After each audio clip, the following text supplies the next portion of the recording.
अथ श्री बृहस्पतिवार व्रत कथा। भारतवर्ष में एक प्रतापी और दानी राजा राज करता था। वह नित्य गरीबों की और ब्राह्मणों की सहायता करता था। यह बातें उसकी रानी को अच्छी नहीं लगती थी।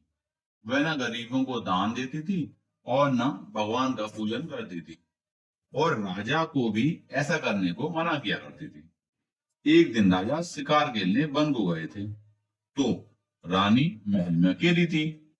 उसी समय बृहस्पति देव एक साधु के वेश में राजा के महल में भिक्षा मांगने के लिए आए। रानी ने भिक्षा देने से इनकार कर दिया और कहा, हे साधु महाराज, मैं तो दान पुण्य से तंग आ गई हूँ। मेरा पति सारा धन लुटाता रहता है। मेरी इच्छा है कि हमारा धन नष्ट हो जाए, फिर न रहेगा बांस न बजेगी बांसुरी। साधु ने कहा, हे देवी, तुम तो बड़ी विचित्र हो। धन और संतान को तो सभी चाहते हैं। पुत्र और लक्ष्मी तो पापी के घर में भी होनी चाहिए। यदि तुम्हारे पास धन अधिक है तो भूखे मनुष्यों को भोजन कराओ, प्यासों के लिए प्याऊ बनवाओ, मुसाफिरों के लिए धर्मशाला बनवाओ। जो धन अपनी कुंवारी कन्याओं का विवाह कराने में खर्च करो। ऐसे और कई काम हैं जिनके करने से तुम्हारा यश लोक परलोक में फैलेगा। परंतु रानी पर उपदेश का कोई प्रभाव न पड़ा। वह बोली, महाराज, आप मुझे कुछ न समझाएं। मैं ऐसा धन नहीं चाहती जो हर समय मैं बांटती फिरूं। साधु ने उत्तर दिया, यह तुम्हारी ऐसी इच्छा है तो तथास्तु।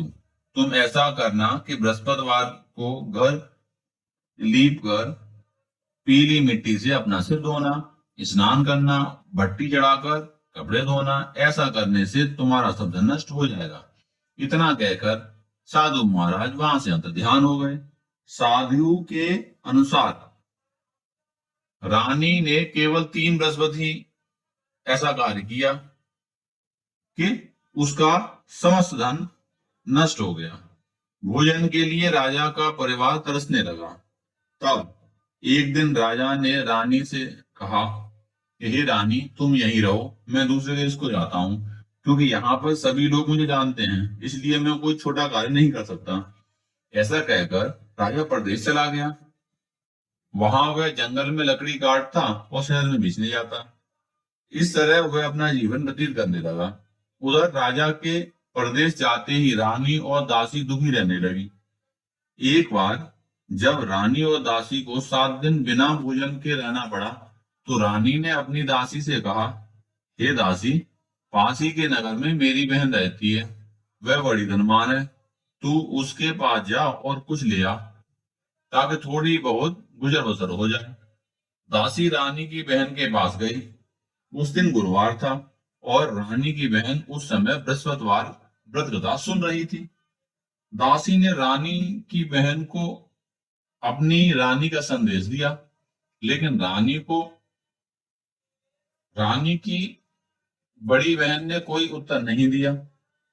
तब दासी को रानी की बहन पर बहुत गुस्सा आया और वह दुखी हुई। उसने वापस आकर अपनी रानी से सब बातें बताई। सुनकर रानी ने अपने भाग्य को कोसा। उधर रानी की बहन ने सोचा कि मेरी बहन की दासी आई थी, परंतु मैं उससे नहीं बोली, इससे वह बहुत दुखी हुई होगी। कथा सुनकर और पूजन समाप्त करके वह अपनी बहन के घर आई और कहने लगी, हे बहन, मैं बृहस्पतिवार का व्रत कर रही थी। तुम्हारी दासी मेरे घर आई थी, परंतु जब तक कथा होती है तब तक न तो उठते हैं और न बोलते हैं, इसलिए मैं न बोली। कहो दासी, क्यों गई थी? रानी बोली, बहन, तुमसे क्या छुपाऊं? तुम्हारे घर में खाने तक का, हमारे घर में तो खाने तक का अनाज भी नहीं था। ऐसा कहते कहते रानी की आंख भर आई। उसने दासी समेत पिछले 7 दिन से भूखे रहने तक की बात अपनी बहन को विस्तार पूर्वक सुना दी। रानी की बहन बोली, देखो बहन, भगवान बृहस्पति सबकी मनोकामनाओं को पूर्ण करते हैं। देखो, शायद तुम्हारे घर में भी अनाज रखा होगा। पहले तो रानी को विश्वास नहीं हुआ, पर बहन के आग्रह करने पर उसने अपनी दासी को अंदर भेजा तो उसे सचमुच में अनाज से भरा एक घड़ा मिल गया। यह देखकर दासी को बड़ी हैरानी हुई। दासी रानी से कहने लगी, हे रानी, जब हमको भोजन नहीं मिलता तो हम व्रत ही तो करते हैं, इसलिए क्यों ना इस इनसे व्रत और कथा की विधि पूछ ली जाए ताकि हम भी व्रत कर सकें। तब रानी ने अपनी बहन से बृहस्पति व्रत के बारे में पूछा। उसकी बहन ने बताया, बृहस्पतिवार के व्रत में चने की दाल और मुनक्का से विष्णु भगवान का केले की जड़ के साथ पूजन करें, दीपक जलावें, व्रत कथा सुने, पीला भोजन ही करें, इससे बृहस्पति प्रसन्न होते हैं। व्रत और पूजन विधि बताकर रानी की बहन अपने घर लौट आई। 7 दिन के बाद जब गुरुवार आया तो रानी और दासी ने व्रत रखा। घुड़साल में जाकर चना और गुण लेकर आई, फिर उससे केले की जड़ विष्णु भगवान का पूजन किया। अब पीला भोजन कहां से आए, इस बात को लेकर दोनों बहुत दुखी थे। चूंकि उन्होंने व्रत रखा था इसलिए बृहस्पति देव उनसे प्रसन्न थे, इसलिए वे एक साधारण व्यक्ति का रूप धारण कर 2 थालों में सुंदर पीला भोजन दासी को दे गए। भोजन पाकर दासी प्रसन्न हुई और फिर रानी के साथ मिलकर भोजन ग्रहण किया। इसके बाद वे सभी गुरुवार को व्रत और पूजन करने लगी। बृहस्पति भगवान की कृपा से उनके पास फिर से धन संपत्ति आ गई, परंतु रानी फिर से पहले की तरह आलस्य करने लगी। तब दासी बोली, देखो रानी, तुम पहले भी इस प्रकार आलस्य करती थी, तुम्हें धन के रखने में कष्ट होता था, इस कारण सभी धन नष्ट हो गया, और अब जब भगवान बृहस्पति की कृपा से धन मिला है तो तुम्हें फिर आलस्य होता है। रानी को समझते हुए देर न लगी। बड़ी मुश्किलों के बाद हमने यह धन पाया है, इसलिए अब हमें दान पुण्य करना चाहिए, भूखे मनुष्य को भोजन कराना चाहिए और धन को शुभ कार्यों में खर्च करना चाहिए, जिससे हमारे कुल का यश बढ़ेगा और पिता प्रसन्न होंगे और स्वर्ग की प्राप्ति होगी। अपना धन शुभ कार्यों में खर्च करने लगी रानी। इससे पूरे नगर में उसका यश फैलने लगा। बृहस्पतिवार व्रत कथा के बाद श्रद्धा के साथ आरती की जानी चाहिए। इसके बाद प्रसाद बांटकर उसे ग्रहण करना चाहिए। एक दिन प्राय दुखी होकर जंगल में एक पेड़ के नीचे आसन जमाकर बैठ गया। वह अपनी दशा को याद करके व्याकुल होने लगा। बृहस्पतिवार का दिन था। एकाएक उसने निर्जल मन में एक साधु प्रकट हुए देखा। वह साधु वेश में स्वयं बृहस्पति देव थे। लकड़हारे के सामने आकर बोले, हे लकड़हारे, इस सुनसान जंगल में तू चिंतामग्न क्यों बैठा है? लकड़हारे ने दोनों हाथ जोड़कर प्रणाम किया और उत्तर दिया, महाराज जी, आप सब कुछ जानते हैं, मैं क्या कहूं? यह कहकर रोने लगा और साधु को अपनी आत्मकथा सुना दी। महात्मा जी ने कहा, तुम्हारी स्त्री ने बृहस्पति देव के व्रत का अनादर किया है, जिसके कारण रुष्ट होकर तुम्हारी यह दशा कर दी। अब तुम चिंता को दूर करके मेरे कहने पर चलो तो तुम्हारे सब कष्ट दूर हो जाएंगे और भगवान पहले से भी अधिक संपत्ति देंगे। तुम बृहस्पति के दिन कथा किया करो, 2 पैसे के चने मुनक्का लाकर उसका प्रसाद बनाओ और शुद्ध जल से लोटे में शक्कर मिलाकर अमृत तैयार करो। कथा के पश्चात पहले परिवार और सुनने वाले प्रेमियों को अमृत प्रसाद बांटकर आप भी ग्रहण करो। ऐसा करने से भगवान तुम्हारी सब मनोकामनाएं पूरी करेंगे। साधु के वचन सुनकर लकड़हारा बोला, हे प्रभु, मुझे लकड़ी बेचकर इतना पैसा नहीं मिलता जिससे भोजन करने के उपरांत मैं कुछ बचा सकूं। मैंने रात्रि में अपनी रानी को व्याकुल देखा। मेरे पास कुछ भी नहीं जिससे मैं उसकी खबर मंगा सकूं। साधु ने कहा, हे लकड़हारे, तुम किसी बात की चिंता मत करो। बृहस्पति के दिन तुम रोजाना की तरह लकड़ियां लेकर शहर को जाओ। तुमको रोज से 2 गुना धन प्राप्त होगा, जिससे तुम भली भांति भोजन कर लोगे। तथा बृहस्पति देव की पूजा का सामान भी आ जाएगा। इतना कहकर साधु महाराज वहां से अंतर्ध्यान हो गए। धीरे धीरे समय व्यतीत होने पर फिर वही बृहस्पतिवार का दिन आया। लकड़हारा जंगल से लकड़ी काटकर किसी शहर में बेचने गया। उसे उस दिन और दिनों से अधिक पैसा मिला। राजा ने चना गुड़ आदि लाकर गुरुवार का व्रत किया। उस दिन से उसके सभी क्लेश दूर हो गए। परंतु जब दोबारा गुरुवार का दिन आया तो बृहस्पतिवार का व्रत करना भूल गया। इस कारण बृहस्पति भगवान नाराज हो गए। उस दिन नगर के राजा ने विशाल यज्ञ का आयोजन किया तथा शहर में यह घोषणा करा दी कि कोई भी मनुष्य अपने घर में भोजन ना बनावे, ना आज्ञा लावे, समस्त जनता मेरे यहाँ भोजन करने आवे। इस आज्ञा को जो न मानेगा उसे फांसी की सजा दी जाएगी। इस तरह की घोषणा संपूर्ण नगर में करवा दी गई। राजा की आज्ञा अनुसार शहर के सभी लोग भोजन करने लगे, लेकिन लकड़हारा को देर से पहुंचा, इसलिए राजा उसको अपने साथ अपने घर लेवा ले गया और ले जाकर भोजन कराने लगा। तो रानी की दृष्टि उस खूंटी पर पड़ी जिस पर उसका हाथ लटका हुआ था। वह वहां पर दिखाई नहीं दिया तो रानी ने निश्चय किया कि मेरा हार इस मनुष्य ने चुरा लिया है। उसी समय सिपाहियों को बुलाकर उसको कारागार में डलवा दिया। जब लकड़हारा कारागार में बढ़ गया और बहुत दुखी होकर विचार करने लगा कि न जाने कौन से पूर्व जन्म के कर्म से मुझे यह दुख प्राप्त हुआ है, और उसी साधु को याद करने लगा जो कि जंगल में मिला था। उसी समय तत्काल बृहस्पति देव साधु के रूप में प्रकट हुए और उसकी दशा को देखकर कहने लगे, अरे मूर्ख, तूने बृहस्पति देव की कथा नहीं करी, इस कारण तुझे दुख प्राप्त हुआ है। अतः चिंता मत कर। बृहस्पतिवार के दिन कारागार के दरवाजे पर 4 पैसे पड़े मिलेंगे, उनसे तू बृहस्पति देव की पूजा करना, तेरे सभी कष्ट दूर हो जाएंगे। बृहस्पतिवार के दिन उसे 4 पैसे मिले। लकड़हारे ने कथा कही। उसी रात्रि को बृहस्पति देव ने उस नगर के राजा को स्वप्न में कहा, हे राजा, तुमने जिस आदमी को कारागार में बंद किया है वह निर्दोष है, वह राजा है, उसे छोड़ देना। रानी का हार उसी कुंडी पर लटका हुआ है। अगर तू ऐसा नहीं करेगा तो मैं तेरे राज्य को नष्ट कर दूंगा।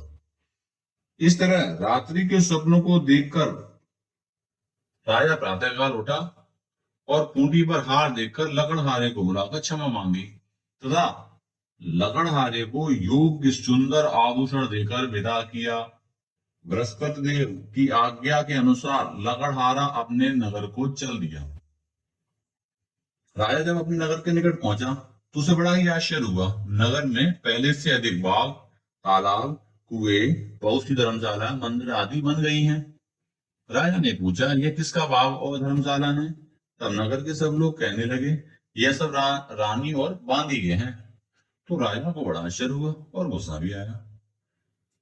जब रानी ने यह समाचार सुना कि राजा आ रहे हैं तो उन्होंने बांदी से कहा, हे दासी, देख, राजा हमको इतनी बुरी हालत में छोड़ के गए थे, हमारी ऐसी हालत देखकर वो लौट न जाए, इसलिए तू दरवाजे पर खड़ी हो जा।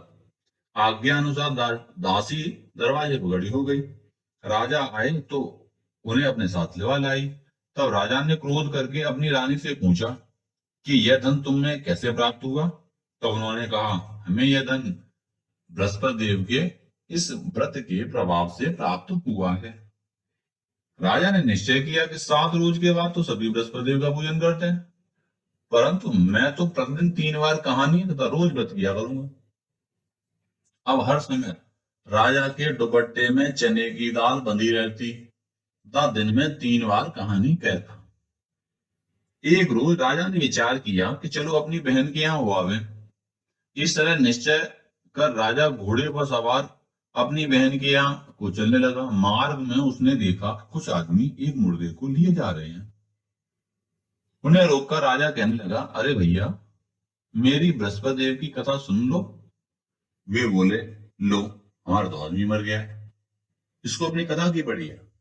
परंतु कुछ आदमी बोले, अच्छा, कहो, हम तुम्हारी कथा अवश्य सुनेंगे।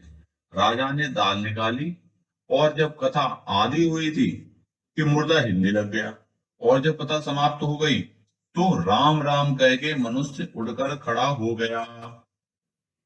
आगे मार्ग में उसे एक किसान खेत में हल चलाता मिला। राजा ने उसे देखकर उससे बोला, अरे भैया, तुम मेरी बृहस्पतिवार की कथा सुनोगे? किसान बोला, जब तक मैं तेरी कथा सुनूंगा तब तक तो 4 अरैया जोत लूंगा। जा अपनी कथा किसी और को सुनाना। इस तरह राजा आगे चलने लगा। राजा के वहां से जाते ही बैल पछाड़ खाकर गिर गए तथा किसान के पेट में जोर जोर से दर्द होने लगा। उस समय उसकी माँ रोटी लेकर आई। उसने जब यह देखा तो अपने पुत्र से सब हाल पूछा, और बेटे ने सभी हाल कह दिया। तो गुड़िया दौड़ी दौड़ी उस घुड़सवार के पास गई और उससे बोली कि मैं तेरी कथा अवश्य सुनूंगी, पर तुम अपनी कथा मेरे खेत पर चल कर ही कहना। राजा ने बुढ़िया के खेत पर जाकर कथा कही, जिसके सुनते ही वह बैल उठ खड़ा हुआ तथा किसान के पेट का दर्द भी बंद हो गया। राजा अपनी बहन के घर पहुंचा। बहन ने भाई की खूब मेहमानी की। दूसरे रोज प्रातः काल राजा जागा तो वह देखने लगा कि सब लोग भोजन कर रहे हैं। राजा ने अपनी बहन से कहा कि ऐसा कोई मनुष्य है जिसने भोजन न किया हो? मेरी बृहस्पतिवार की कथा सुन ले। बहन बोली, हे भैया, भैया देश तो ऐसा ही है। यहाँ लोग पहले भोजन करते हैं, बाद में अन्य काम करते हैं। अगर कोई पड़ोस में हो तो मैं देख के आती हूँ। वह ऐसा कहकर देखने चली गई, परंतु उसे कोई ऐसा व्यक्ति नहीं मिला जिसने भोजन न किया हो। अतः वह एक कुमार के घर गई जिसका लड़का बीमार था। उसे मालूम हुआ कि उनके यहाँ 3 रोज से किसी ने भोजन नहीं किया। रानी ने अपने भाई की कथा सुनने के लिए कुम्हार से कहा। वह तैयार हो गया। राजा ने जाकर बृहस्पतिवार की कथा कही, जिसको सुनकर उसका लड़का ठीक हो गया। अब तो राजा की प्रशंसा होने लगी। एक रोज राजा ने अपनी बहन से कहा कि हे बहन, हम अपने घर जाएंगे, तुम भी तैयार हो जाओ। राजा की बहन ने अपनी सास से कहा। सास ने कहा, हाँ चली जा, परंतु अपने लड़कों को मत ले जाना, क्योंकि तेरे भाई की कोई औलाद नहीं है। बहन ने अपने भैया से कहा, हे भैया, मैं तो चलूंगी, लेकिन कोई बालक नहीं जाएगा। राजा बोला, जब कोई बालक ही नहीं चलेगा तो तुम ही क्या करोगी? बड़े दुखी मन से राजा अपने नगर को लौट आया। राजा ने अपनी रानी से कहा, हम तो निर्वंशी राजा हैं, हमारा मुख देखने का धर्म नहीं है और कुछ भोजन आदि नहीं किया। रानी बोली, हे प्रभु, बृहस्पति देव ने हमें सब कुछ दिया है, वे हमें औलाद अवश्य देंगे। उसी रात को बृहस्पति देव ने राजा से स्वप्न में कहा, हे राजा, उठ, सभी सोच को त्याग दे, तेरी रानी गर्भ से है। राजा को यह बात सुनकर बड़ी खुशी हुई। 9वें महीने में उसके गर्भ से एक सुंदर पुत्र पैदा हुआ। तब राजा बोला, हे रानी, स्त्री बिना भोजन के तो रह सकती है, पर बिना कहीं नहीं रह सकती। जब मेरी बहन आवे तुम उससे कुछ कहना मत। रानी ने सुनकर हाँ कह दिया।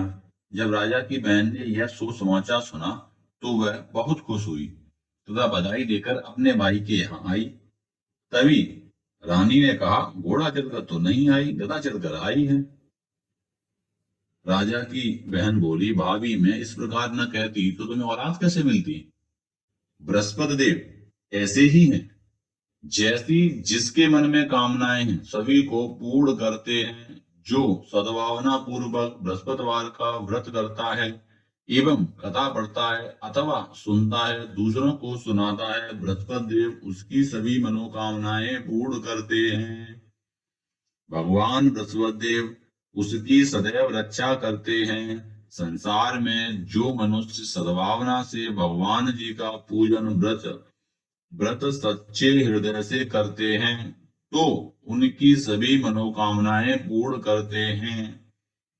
जैसी सच्ची भावना से रानी और राजा ने उनकी कथा का गुणगान किया तो उनकी सभी इच्छाएं बृहस्पति देव जी ने पूर्ण की थी।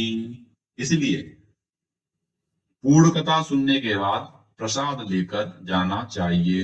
हृदय से उनका मनन करते हुए जयकारा बोलना चाहिए। बोलो बृहस्पति देव भगवान की जय। बोलो विष्णुदेव की जय।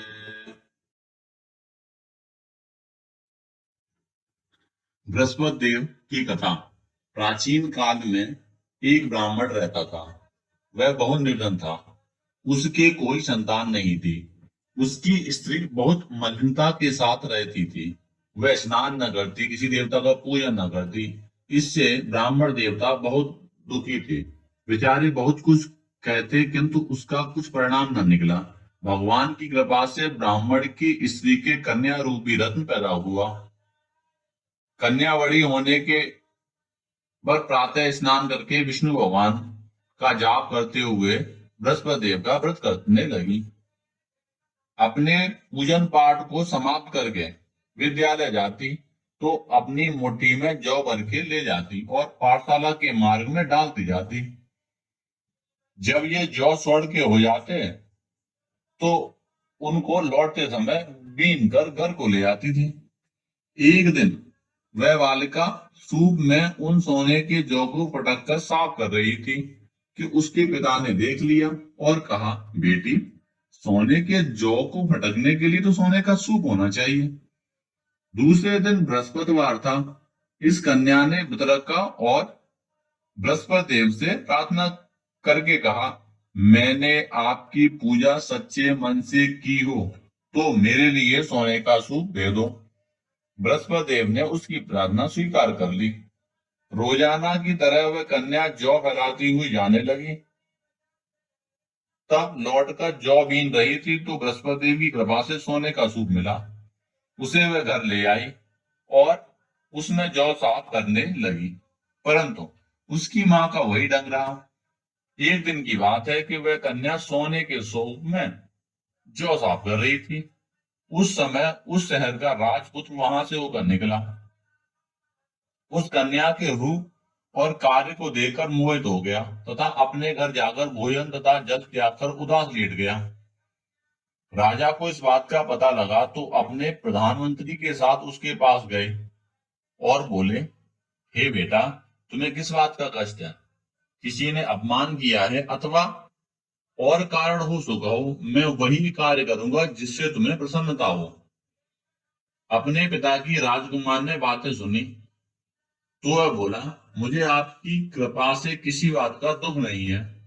किसी ने मेरा अपमान नहीं किया है, परंतु मैं उस लड़की से विवाह करना चाहता हूं जो सोने के रूप में जौ साफ कर रही थी। यह सुनकर राजा तो आश्चर्य में पड़ गया और बोला, हे बेटा, इस तरह की कन्या का पता तुम ही बताओ, मैं उसके साथ तेरा विवाह अवश्य करा दूंगा। राजकुमार ने उस लड़की के घर का पता बतलाया।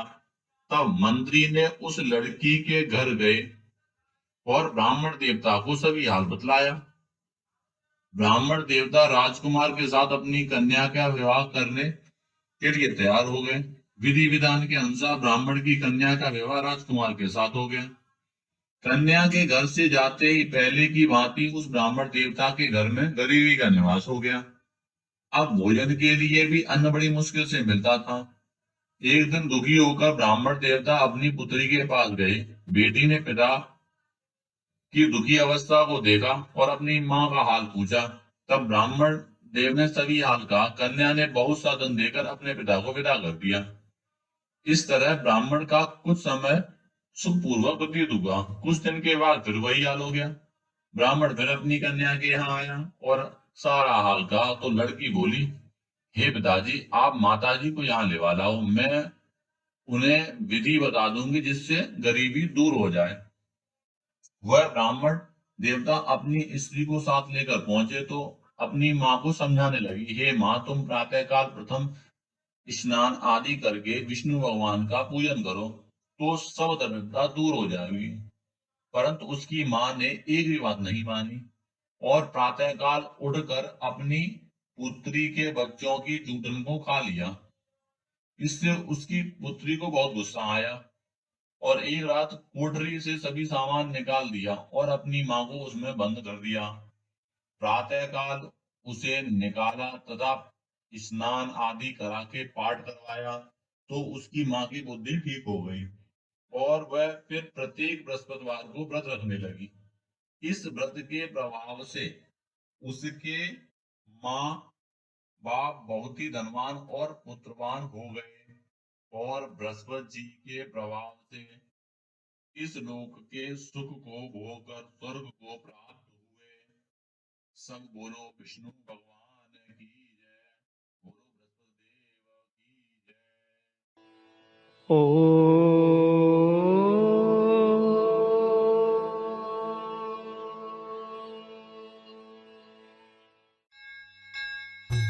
ओम जय बृहस्पति देवा, स्वामी जय बृहस्पति देवा। छिन छिन भोग लगाऊं, छिन छिन भोग लगाऊं, कदली फल मेवा। ओम जय बृहस्पति देवा, तुम पूर्ण परमात्मा, तुम अंतर्यामी, स्वामी तुम अंतर्यामी। जगत पिता जगदीश्वर, जगत पिता जगदीश्वर, तुम सबके स्वामी। ओम जय बृहस्पति देवा, चरणामृत निज निर्मल, सब पातक हरता, स्वामी सब पातक हरता। सकल मनोरथ दायक, सकल मनोरथ दायक, कृपा करो भरता। ओम जय बृहस्पति देवा, तन मन धन अर्पण कर, जो जन शरण पड़े, स्वामी जो जन शरण पड़े। प्रभु प्रकट तब होकर, प्रभु प्रकट तब होकर, आकर द्वार खड़े। ओम जय बृहस्पति देवा, दीन दयाल दयानिधि, भक्तन हितकारी, स्वामी भक्तन हितकारी। पाप दोष सब हरता, पाप दोष सब हरता, भव बंधन हारी। ओम जय बृहस्पति देवा, सकल मनोरथ दायक, सब संशय हारी, स्वामी सब संशय हारी। विषय विकार मिटाओ, विषय विकार मिटाओ, संतन सुखकारी। ओम जय बृहस्पति देवा, जो कोई तुम्हारी आरती प्रेम सहित गावे, स्वामी प्रेम सहित गावे। ज्येष्ठानंद आनंद कर, ज्येष्ठानंद आनंद कर, तू निश्चय पावे। ओम जय बृहस्पति देवा, जय बृहस्पति देवा, स्वामी जय बृहस्पति देवा। छिन छिन भोग लगाऊं, छिन छिन भोग लगाऊं, कदली फल मेवा। ओम जय बृहस्पति देवा। बोलिए विष्णु भगवान की जय, बोलो बृहस्पति देव की जय।